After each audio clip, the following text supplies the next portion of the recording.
السلام عليكم ورحمة الله وبركاته. أروري سوبن داودياشا نقد داونا يجودهم بدعالة الدنيا. ساكا وصدق يتبنكي بيش نوفمبر سنتك لبكون يتدبئ يتبن. ساكا وصبح كدوان صبح يدي هره يدي بري شري وصبح إن بدن السوقي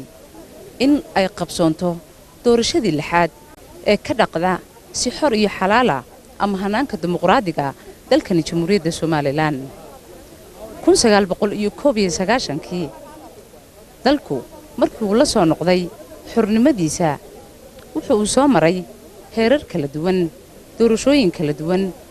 oo mid waliba ay lahayd markaasi waqtigeeda saaka waa 13kii bisha November waxaanay guud ahaanba shacbi weynaha reer Soomaaliland degmo iyo gobolba ay u soo baxeen inay codkooga dhiibtaan isla markaasina ay doortaan qofka ama hogaamiyaha ay isleeyihiin dalka ayuu hagi karaa dalka waxa ka sharaxan 3 madaxweyne oo kala hogaaminaya 3 xisb qaran ee dalkan jamhuuriyadda Soomaaliland ka jira daawadayaal saacadu waxa ay maraysaa 7 subaxnimo imka ayaa goobta la furay goobtana uu ku suganahay waa hay'adda shaqaalaha ee magaalada Hargeysa halkaas ay ka codayn doonaan guud ahaanba madaxda kala duwan ee qarankan Soomaaliland daawadayaal dadweynaha rag iyo dumar waayeel leh maxaan yiraahdaa dad iyagu naafo ah waxay u taagan yihiin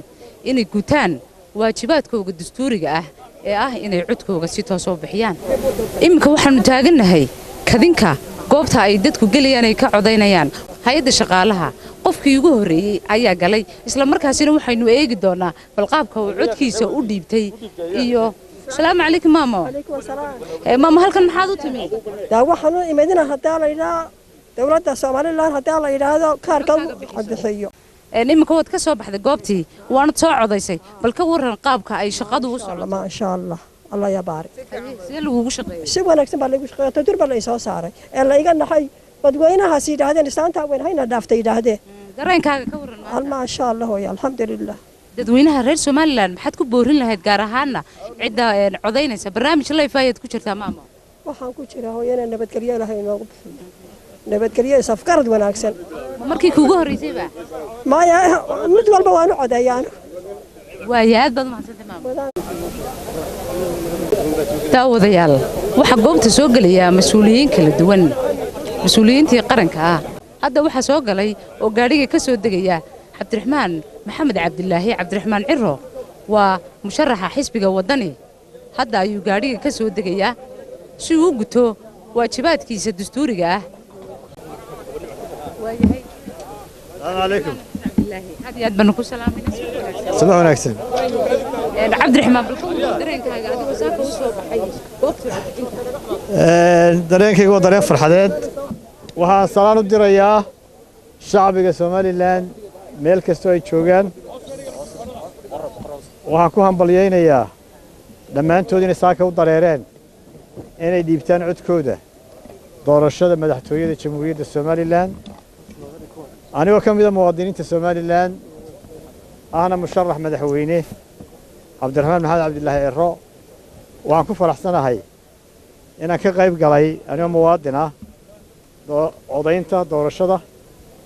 oo hadda soo codeeyay khadkii aan ku codeeyayna waa ka fartayda ka muuqda waxaan u rajaynayaa shacbiga Somaliland inay si nabadgelyo ah iyagoo ixtiraamaya shuruucda aynu dhigannay ciidanka ammaankana la shaqaynaya inay si nabadgelyo ku codeeyaan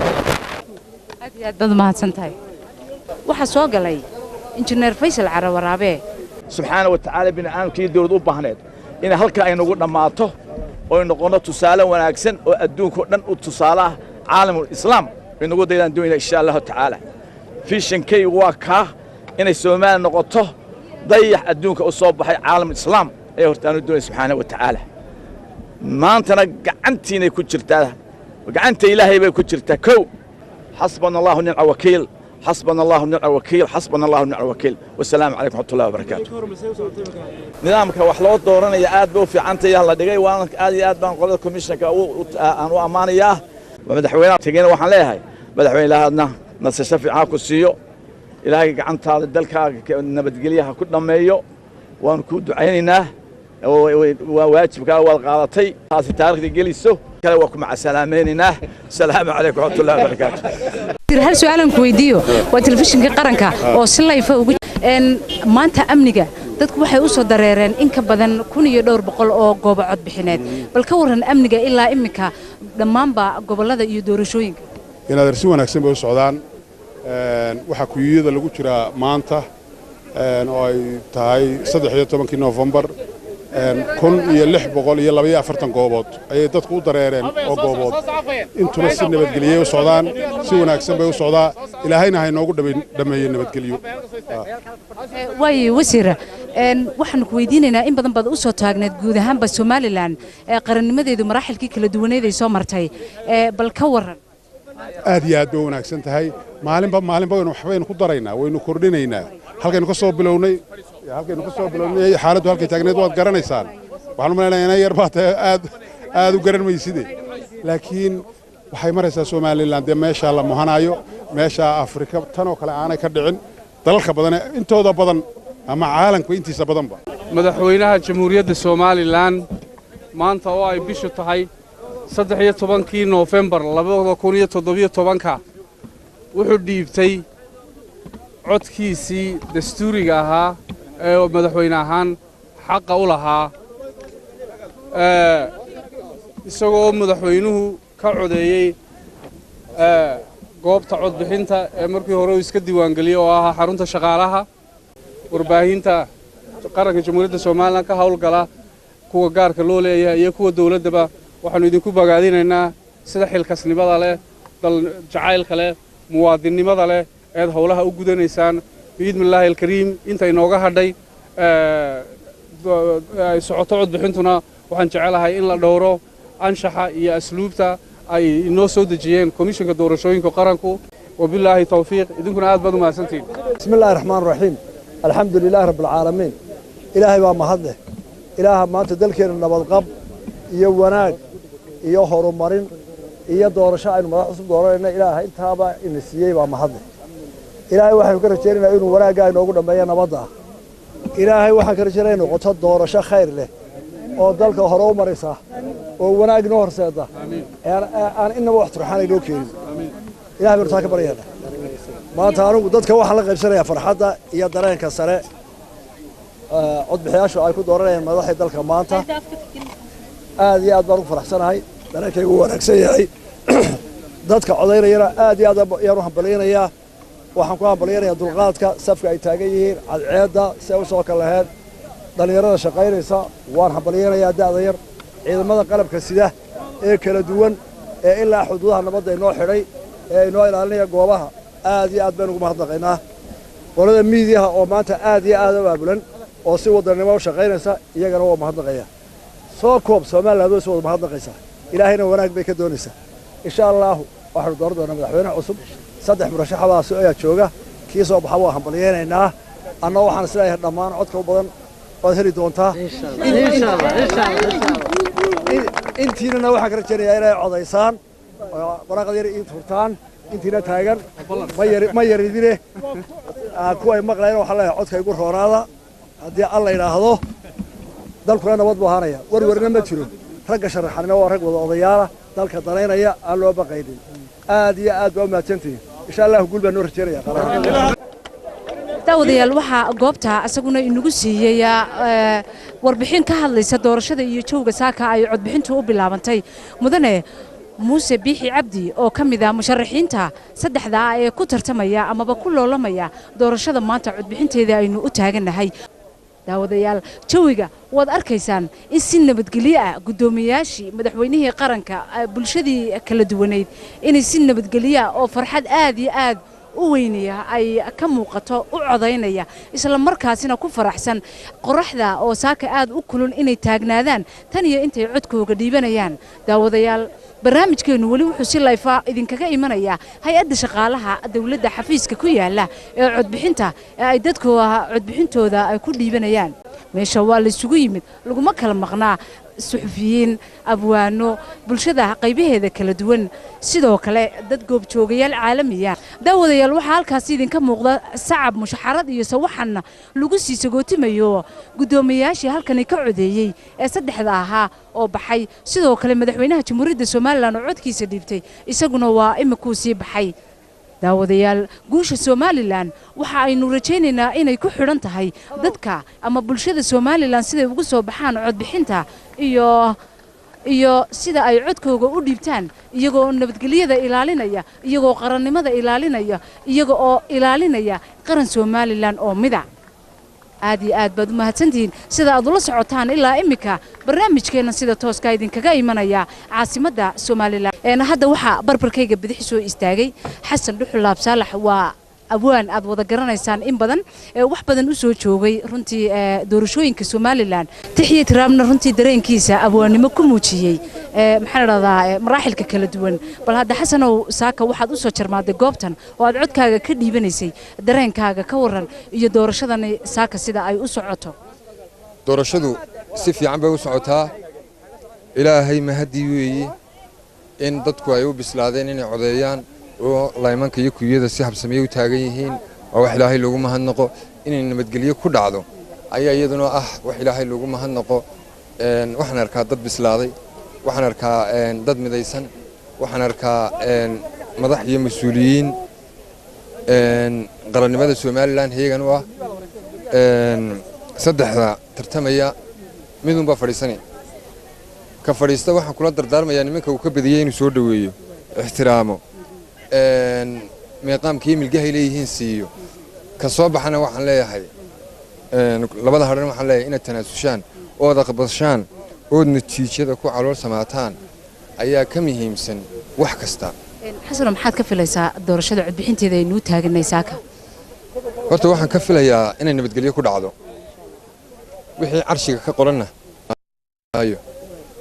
nabadgelyo aan ku codeeyay alxamdulillah guushaynu jecelahay guushaynu la soconaa guusha Somaliland ay gaadho kii doonaba ha soo baxee waxa weeyaan qarannimada Somaliland ayay meeqaam sare gaarsiinaysaa ugu dambeyntii maxaad fariin aanu ka gaarsiinaa maadaama barnaamijkan si toos ah uga baxayo telefishinka qaranka bulshadii Somaliland waxaan farayaa oon ku dardaarayaa ma ogid ka taageersan tahay hadha iyo ka soo baxa midku roon marka natiijadu soo baxdo halkaaga inaad ku aqbasho qof kasta oo nabadgelyada ilaaliso oo midnimadina ilaaliso oo isku duunaantina ilaaliso oo aqbasho ku calool samaatan dadka iyo shacabweynaha Somaliland bari iyo galbeedba kula dardaarmaya nabad baa naasna luwale aad bad mahadsantahay Xasan mar labaad waxa uu barnaamijkan si live idinka imanayaa hay'adda shaqaalaha dawladda halkaasi oo ay goobta ugu weyn oo codbixintu ay ku taalo daawadayaal wad la socotaan dadka Somaliland saaka shucuur ka duwan shucuurkii hore ayaabay ku soo yimaadeen goobta iyaga oo indhahoodu meel dheer ay ku dhacayaan say nabadgelyada iyo ammaanka u ilaalinayaan xarunta hay'adda shaqaalaha ee dadweynaha iyo madaxduba ay ka codaynayaan waxa xusid mudan inaan saaka loo kala harin guud ahaanba muwaadiniinta qaybaha kala duwan ee ay ka kooban yihiin waxa jooga dad waaweyn hooyooyin iyagoo caruurtiisita waxa kaloo jooga dad naafa ah oo iyagu saaka u soo jarmaaday inay codkooga dastuuriga ah ay bixiyaan imika waxaanu la joognaa mid ka mid ah muwaadiniinta Somaliland halkan maxaad u joogtaa inaan codkayga bixiyo waa yahay waxaan ku arkayaa inaad tahay qof naafa ah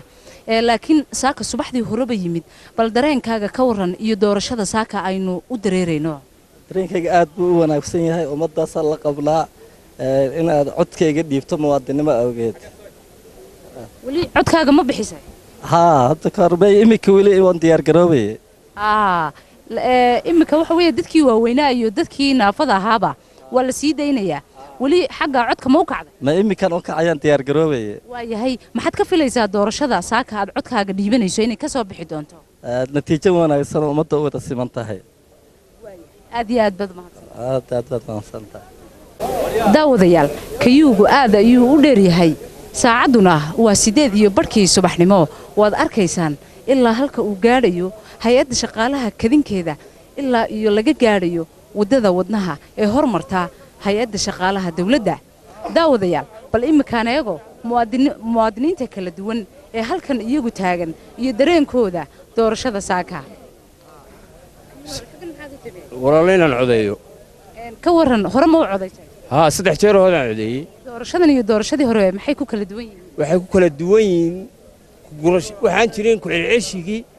qofku cod kaliya leeyahay codkiin baanu ay ku ridaya maxaad ka rajaynaysaa doorashada maanta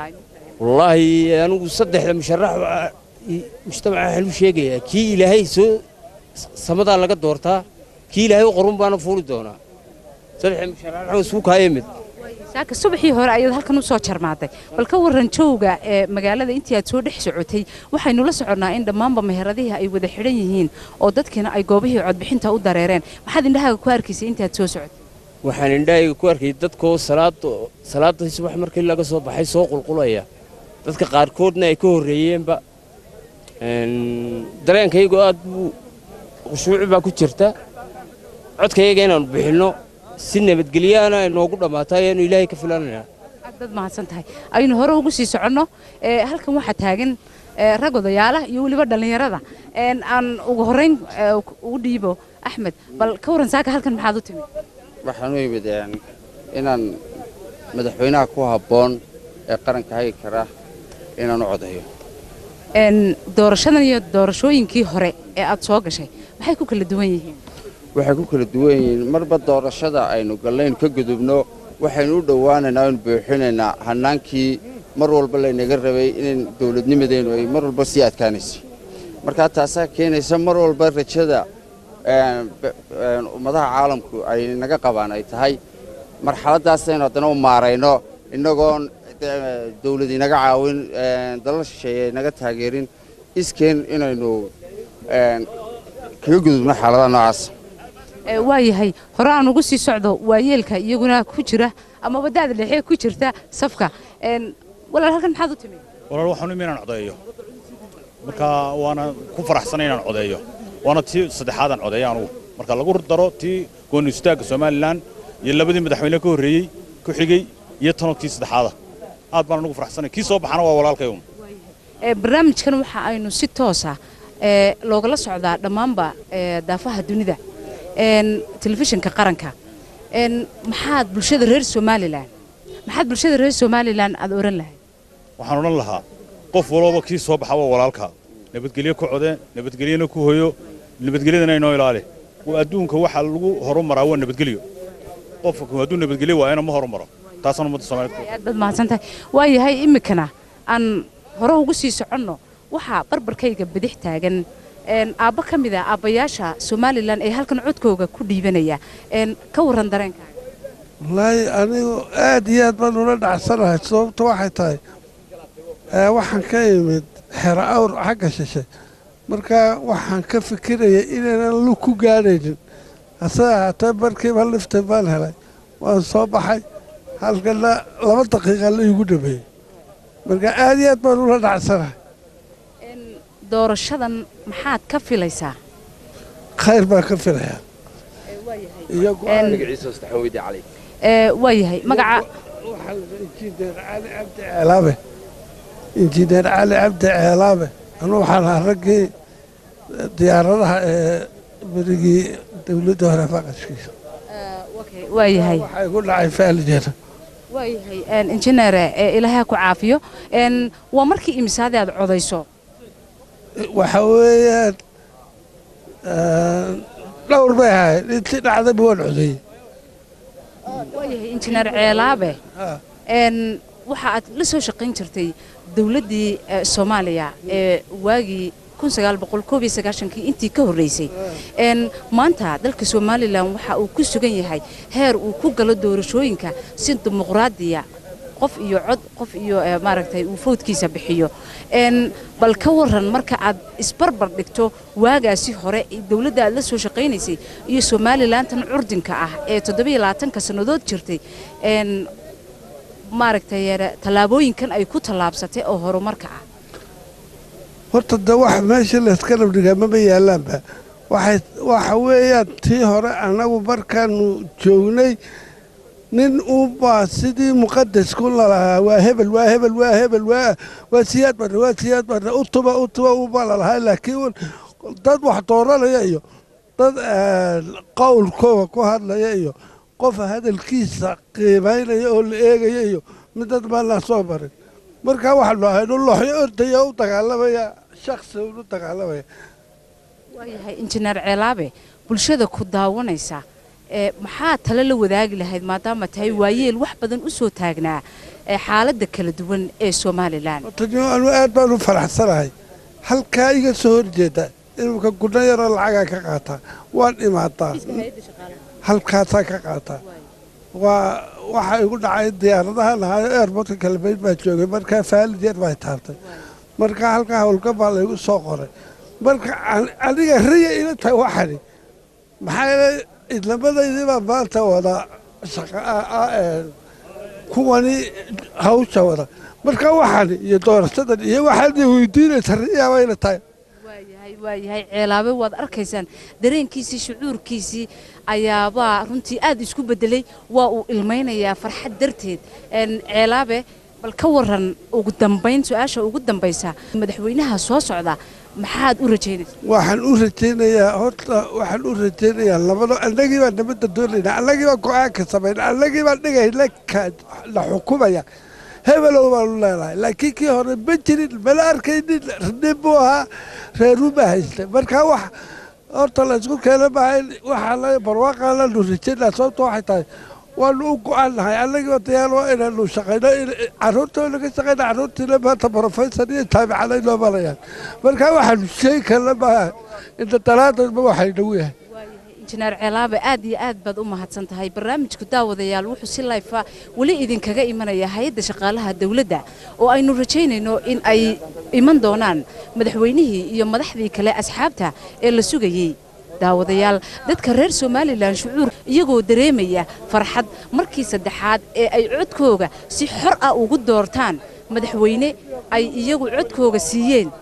daawadayaal dalka waxa ku sugan boqolaal iyo boqolaal observers amaba goobjoogayaal caalami ah oo iyagu doorashooyinka adduunka ka qayb gala sidoo kale waxa dalka ku sugan 15 safiir oo dunida ka kala socda si ay u indheeyaan guud ahaanba doorashooyinka Soomaaliland iyaga oo ku kala sugan gobolada dalka bari ilaa galbeed daawadayaal waxa aan mar labaad xusaya dadweynaha jamhuuriyadda Soomaaliland ee iyagu ixtiraamka iyo qadarinta mudane inay saaka indhahoogu aad u shaqaynayaan isla markaasina ay nabadgelyada iyo ammaanka aad iyo aad u sugayaan iyaga oo dhinacna ka codaynaya dhinacna ay nabadgelyada ka ilaalinayaan sidoo kale nidaamka safafka waad arkaysaan safku halka uu marayo nidaamka maxay raahdaa ay u codaynayaan ayaaba ah mid aad iyo aad u heer sareeya ma arkaysid wax buuqa iyo wax dhibaato ah oo ka socda safafka aan hore ugu socdo waayeel halkaasi taagan oo iyagu saaka u soo jarmaaday in ay codkooga bixiyaan isla markaasina ay gutaan waajibaadkooga dastuuriga ah ee uu dastuurku siiyay aan imika idinku wareejiyo mid ka mid ah dadka iyagu safka xilli horeba ku soo jarmaaday halkan maxaad u timi waxaan u imi aan ku joorto magacaygu Xaali Baaruud Axmed Ibraahin qaryaran ku magac dheer waxaan u imi inaan codeeyo una codeeyo Muuse Biixi Cabdi oo dalka hanan karaya waa mid ka mid ah ayuu doonayaa inuu codeeyo waa yahay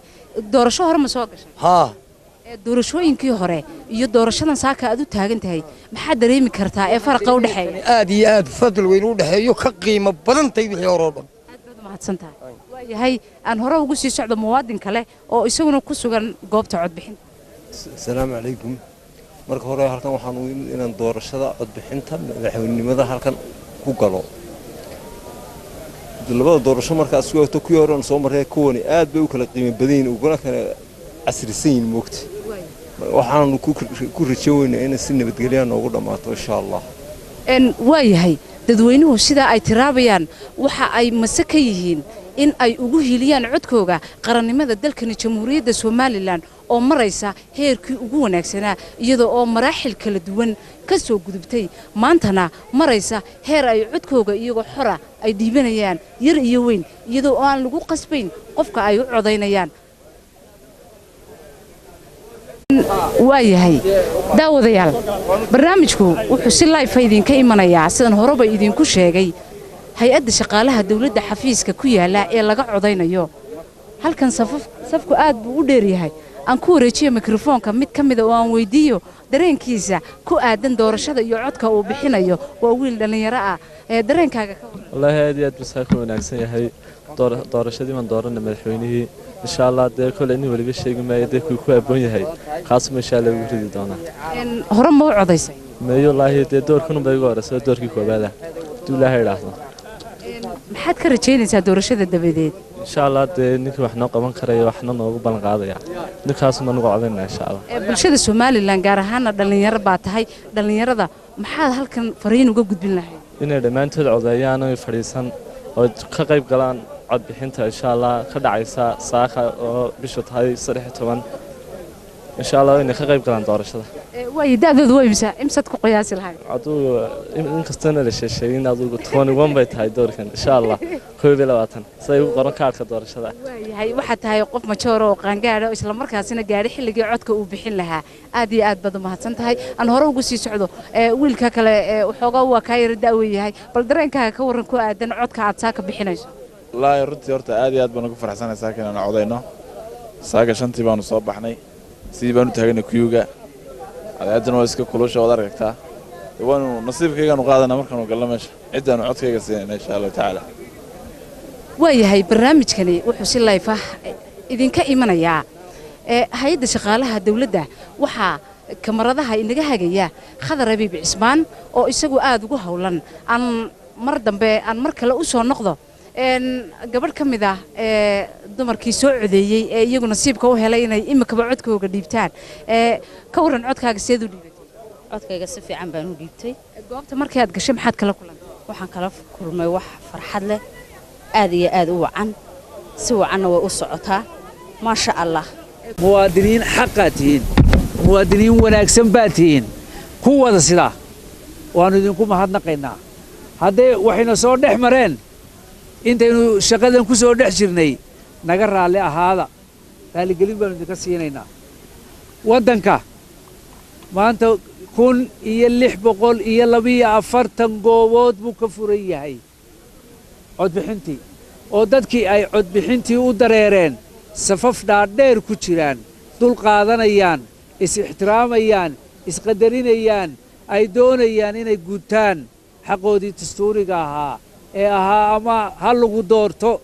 ama wax dooro walaalayaal ilaahay baynu u mahadnaqaynaa waxaanaannu idinka codsanaynaa saxaafadda iyo codbixiyaasha iyo dadweynaha somalilan oo dhan in safafka la ixtiraamo socodkooda la ilaaliyo buuq lagu samayn cid loo soo dirin qashqashaadda xisbiyada la tixgeliyo la soo dhoweeyo la ciseeyo la sharfo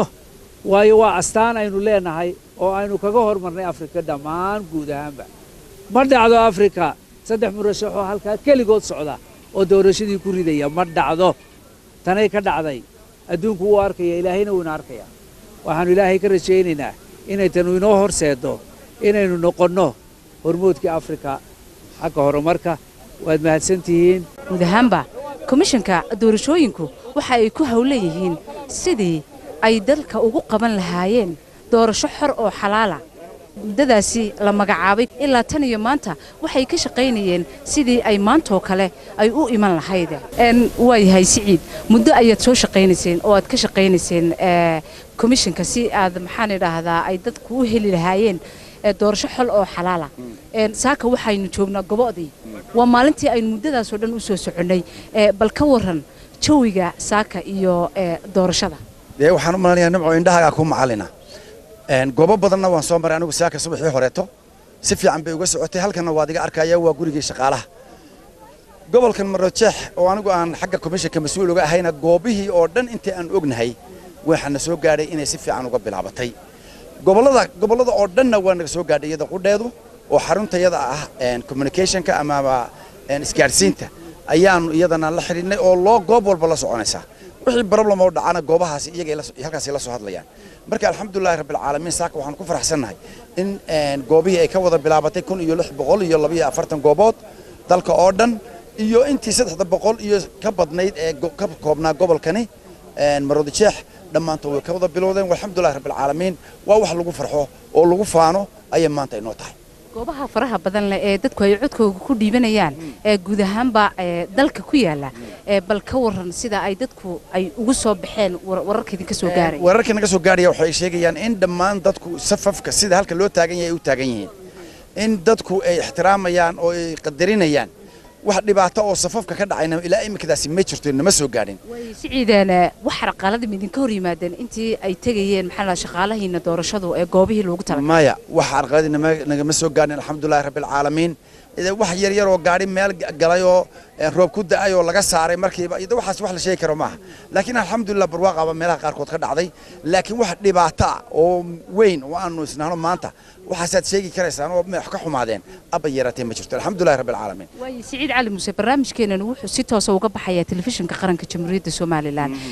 waxaad ka mid tahay xubnaha guddiga doorashada Somaliland waxaad ahayd nin wariye oo weyn oo caan oo ka shaqeeya idaacadda BBC-da muddo badan ka soo shaqeynay waxba inaan sanadka sii sheegin maxaan iraahdaasi in badan waxaad ka warrami jirteen doorashooyinka Afrika iyo dunida ka dhaca maanta mar haddaad ka mid tahay guddidii doorashada Somaliland oo nasiibkaagu kugu simay bal haddii aad barbar dhigto doorashooyinka Afrika sidoo kale xagga technicalka qalabka aad isticmaalaysaan bal haddii aad dadka la wadaagto adigoo adeegsanaya waaye aragnimadaadii aqooneed ee wariyanimo naimay waxa weeye ma aha Afrika oo kaliya meelo badan baan ka qayb galay doorashooyin ka dhacayaan oo aan BBC-daas uga soo warramay meelahaasna wixii aan ku arkay de waxay ahayn wax la yaab leh halkan teena laakiin nidaamka aan isticmaalna waa ka duwan yahay waxaan tagay dalka Iran oo aan doorasho ka soo report gareeyay waxaan tagay Afrika Ghana aan tagay waxaan tagay Burkina Faso waxaan tagay Kenya meelo badan oo hadda Uganda meelo badan aan ku tirin kareen baa jirtay oo aan ka soo qayb galay oo Afrika iyo Asia iyo meelo badan bale laakiin meel ka ay wadaxsan tahay ama ka bayaansan tahay maanta ma ay jirto waayo taana waxa yeelaya qalabka aynu isticmaalayno ayaa keenaya oo ah mid casri ah oo aan adduunka maaha Afrika oo kaliya adduunka meel laga isticmaalin aad baad mahadsantahay Siciid hadda kormeer ayay ku jiraan gudoomiyaha iyo xubnaha kale ee iyagu doorashooyinka qaranka Jamhuuriyadda Soomaaliland ka socda ee xaruntani ku sugan waxaad arkaysaan gudoomiyihii komishanka doorashooyinka sidoo kale Siciid Cali Muuse oo ah afhayeenka komishanka doorashooyinka si habsamiya ayay ilaa imika u socotaa waad arkaysaan halkan waxa yaala waa bogoskii amaba waa sanduuqii codka lagu ridayay ay dadku si toos ah codkooga ugu dhiibanayaan hadda waxaad arkaysaan goobjoogayaashii sidoo kale asxaabta qaranka wakiiladii ka kala socday daawadayaal waxa aanu ilaa imika si toos ah ugu jirnaa hadda waxaad arkaysaan qof naafa ah oo lagu hagayo halkii uu codkiisa ku dhiiban lahaa oo garbaha la hayo dadku waxa ay ka siman yihiin dareenka muwaadinimo si ay ugu hiiliyaan in ay Soomaaliland guulaysato waxaynu hore ugu sii soconaynaa guud ahaanba inaynu warka idinka soo siino goobaha kala duwan ee codbixintu saaka ka bilaabantay daawadayaal waxa xusid mudan in hooyooyinku ay sitaan caruur aad u yaryar sida ay ugu hiiliyaan masiirka qarannimada Jamhuuriyadda Soomaaliland oo ay codkooga u dhiibtaan halkan maamada aan idinku soo dhaweeyo microphone-ka halkan maxaad u timid inaan codkayga dhiibto waa yahay ka waran doorashadan iyo doorashooyinkii hore doorasho ka dardar badan oo ka xamaasad badan weeyaan oo aniga sida hubigaygu yahay igala fiicantii hore waa yahay saaka gawaadhidii ma shaqaynayaan xaggee ayaad ka soo jarmaaday waxaan ka soo jarmaaday gol janna xagga xaraawr xigta waad soo lugaysay soo lugayaa maxaad ku soo aragtay intii aad soo socotay dad sidaas oo kala susumaya oo soo codaynaya Mustafa dheer bad ka soo lugaysay bal ka waran ciiduna aad ba u kulushay saaka lee waxa lama ahayna imarayso ilaa horta aan codka ku hubsado meeshaan doonaya anigu aad iyo aad bad maadsan shukran dadkii iyagu naafada ahaa isla markaasina ku galaya gawaadhidii yaryaraa ee ay ku soconayeen cagaha u ahaa saaka jawi ka duwan jawiyadii hore jawi ka duwan doorashooyinkii hore ee dalka ka dhici jiray daawadayaal waxa aan imika doonayaa inaan la hadlo mid ka mid ah wasiiru dawlayaasha Soomaaliland iyaga oo ah dadkii shicibka dhex taagan oo iyagu safka si toos ah ugu jira inay codkooga bixiyaan wasiir aad baan ku salaamay aad iyo aad baan ku salaamay adigu saaka dadkii shicibka ahaa ayaa la taagan tahay safka بسم الله الرحمن الرحيم نمعي ددكنا wax lagu yahay wasiir lagu yahay madaxweyne lagu yahay oo maxaan ku dhahay wax walba lagu yahay marka waa khasab in la galo leenka la galo codkana halkan ka dhiibanaya hadii madaxweyne yimaadana iyo madaxda qarankuna halka way kooda dhiibanaysaa codka maanta aad iyo aad madaxweynaha jeclay mar soo saaranaa wasiir waad soo lugaysay saaka gawaari ma jirin dadkii shicibka way wada lugaynayaan bas la raacaya ma jirto intii aad soo lugaynaysaa jirka ku soo jirtay maxay indhahaagu qabanayeen indhahaagu waxa qabanayeen dad badan oo soo yaacaya oo kuyuga ku soo yaacaya lixdii ayaan anu halkan imid markaa deedna dadku aad iyo aad bay ugu heelayiin inay madaxweynahooga soo saaraan indhahaygu waxay ku dhacayeen dad fara badan oo ku soo socda kuyuga ku soo socda ayay indhahaygu ku dhacayeen waa yahay daawadayaal wali waxaynu ku sugannahay hay'adda shaqaalaha dawladda ee Soomaaliland halkaas uu ka furan yahay xafiis ka mid ah xafiisyada ay dadku codkooga ku dhiibanayaan waxa barbarkayga bidix taagan Sakariye ambassador Sakariye oo ah ambassadorka ama wakiilka inoo fadhiya dalka Sweden Sakariye bal ka waran jawga doorashada Soomaaliland jawga doorashada Soomaaliland run ahaantii waa maalin aad u qiimo badan waa maalin maxay farxad iyo guul u soo hooyatay qaranka Jamhuuriyadda Soomaaliland waa maalin aynu kaga duwanahay Afrikada inteeda kale waa maalin aniga ka safiir ahaan dadka aan la kulmayo iyo maxay dalka aan joogno aan oran karo dalkaygu dimuqraadiyad taama ayuu gaaray marka runtii waxa weeyaan maanta waxa halkan ka dhacaya iyo goobaha aan soo joogay gaar ahaan xafiiskan guriga shaqaalaha halkan ka dhacaysa doorashadu oo wax aad qiimeed u sareeyo run ahaantiina aniga ka safiir ahaan ii noqonaysa hub aan ku dagaal tago safir ma markii kuugu horeysayba ee aad goobjoog noqoto doorasho ka dhacaysa Soomaaliland may waxaan filayaa waxaan joogay doorashadii hore ee maxay deegaanka ayaan joogay markaa tan waa taydii labaad weeyaan dadka waad soo dhex maraysay sidoo kale daawadayaal waxa goobta ku sugan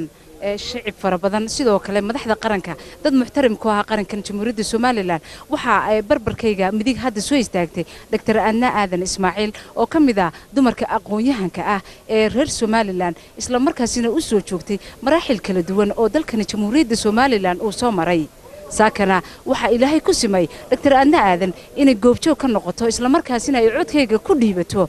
hay'adda shaqaalaha xafiiska ku yaala Dr. Adna aad iyo aad baan u faraxsanahay maanta inaan ka qayb galo aan codkaygii bixiyo codkaygii saf baan u galay waan soo bixiyey waxa weeyaan markii shanaada lixaad ee aan codkayga bixiyo intii aan joogay jamhuuriyadda Soomaaliland waxaan joogay markii loo codeynayay dastuurka markii loo codeynayay daahir riyaale kaahniyo iyo Axmed Maxamed Siilaanyo ay tartamayeen markii dawladaha hoose markii dambe haddana labaad haddana baarlamaanka iyo markii Axmed Maxamed Siilaanyo uu ku soo baxay iyo markan shucuurteedu aad bay u wanaagsan tahay aad baan u faraxsanahay saaka goor horaan toosay safkii baan galay waxaan doonaa arko dadku say u nadaamsan yihiin si qurux labay dadku u taagnaayeen farxadii ka muuqatay shantii lixdii jeer hore aan codeeyay ayaa maantana ka muuqata shucuurtu waxa kaliya isbedelay waxa weeyaan ID cardkaas waxa kaliya isbedelay waxa weeyaan magacaygii iyo biometric magac kale kuma codayn karo mar labaad ma codayn karo codkayga qof kale kuma codayn karo waxa weeyaan shakhsi baan ahay codkaygii baan dhiibay soo bixitaanka dadku soo baxeen waa dowladda Soomaaliland ay adduunka tusayso weeyaan waxay tusaysaa adduunka Soomaaliland inaynu nahay dal maaha gobole waa dal jira inaynu nahay dastuur leh asxaab leh nidaam leh dalkoodana jecel doonayana inay tusaan adduunka kale in Soomaaliland ay weligeedba jiri doonto waxaan jeclahay inay daris u noqoto dalalka aanu jaarka nahay ee intaa iyo in ka yari ay ka suura gali weyday fariinta aan kaga tegayaa shicib weynahana waxa weeyaan doorasho walba iyo tartan walba qof baa guulaysta qof baa laga guulaystaa sharaftu waxay tahay qofka guulaysta in loo hambaliyeeyo ka laga guulaystana inuu hambaliyada ugu horeeyo uu dhiibo waan ogahay saasay u dhacaysaa dhalinyaradu waxaan rabaa inay nidaamka inoo ilaaliso waxaan rabaa in sharaftaas aynu maanta soo dhaxsanay inaanay naga kala daadinin waxay tahay jiritaankeena ku xidhan maanta Soomaaliland baynu codaynaynaa maaha asxaab waxaynu codaynaa waa jiritaanka Soomaaliland madax banaanideena inuu codaynaynaa Dr. Rays aad iyo aad baad u mahadsantahay aad baan kaaga mahad celinay